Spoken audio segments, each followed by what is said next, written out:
সারা দেশে যে জোয়ার বিএনপির, ইনশাআল্লাহ তারা মনে করছে যে আগামী নির্বাচনে বিএনপি বিপুল ভোটে জয়লাভ করে সরকার গঠন করবে। আর যদি সরকার গঠন করে তাহলে অবশ্যই তারেক রহমান সেই সরকারের প্রধান হবে, প্রধানমন্ত্রী হবে। তাই তারা একটি প্রধানমন্ত্রী পাবে এই আশায় আশান্বিত হয়ে এলাকার, এখানে জানেন যে গুলশান, বনানী, বারিধারা, ভাসানট্যাক, ক্যান্টনমেন্ট এলাকা নিয়ে গঠিত এই এলাকাটাই। এখানে যেমনি সর্বোচ্চ ব্যবসায়ীরা আছে, সর্বোচ্চ ব্রুকেটরা আছে, আবার এখানে সর্বনিম্ন বস্তিবাসীও আছে।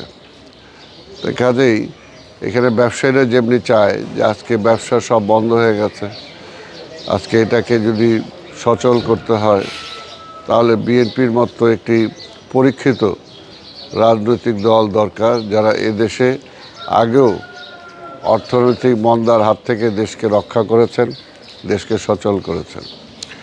আজকে মধ্যবিত্ত যারা আছে তারাও মনে করে যে বিএনপি আসলে এখানে কাজের পরিবেশ সৃষ্টি হবে, নতুন নতুন কাজের ব্যবস্থার সৃষ্টি হবে এবং বিএনপি ইতিমধ্যেই যে কর্মসূচি ঘোষণা করেছে সেই কর্মসূচির মধ্যে আছে কিভাবে যুবকদের, কিভাবে তরুণদের, কিভাবে ছাত্রদের, কিভাবে মাদের, কিভাবে কৃষকদের, সবার কিভাবে কর্মসংস্থানের সৃষ্টি করা যায় এবং অর্থনৈতিক উন্নয়ন করা যায় সেটা একটা পরিকল্পনা বিএনপি ইতিমধ্যেই ঘোষণা করেছে।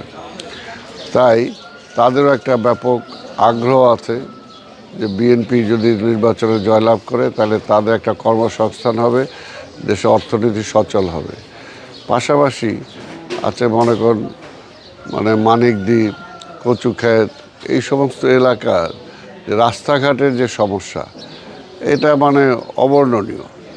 কাজে তারাও মনে করে যে বাংলাদেশের একটা প্রধানমন্ত্রীকে যদি তারা ভোট দিতে পারে তাহলে তাদের এই বাস্তব যে সমস্যা আছে, রাস্তার সমস্যা, গ্যাসের সমস্যা, পানির সমস্যা, ড্রেনেজের সমস্যা, বিদ্যুতের সমস্যা, এই সমস্ত সমস্যাগুলোর অবশ্যই সমাধানকল্পে নিশ্চয়ই তারেক রহমান এগিয়ে আসবে। এই সব কিছু মিলিয়ে কিন্তু একটা ব্যাপক আগ্রহ জনগণের মধ্যে আছে।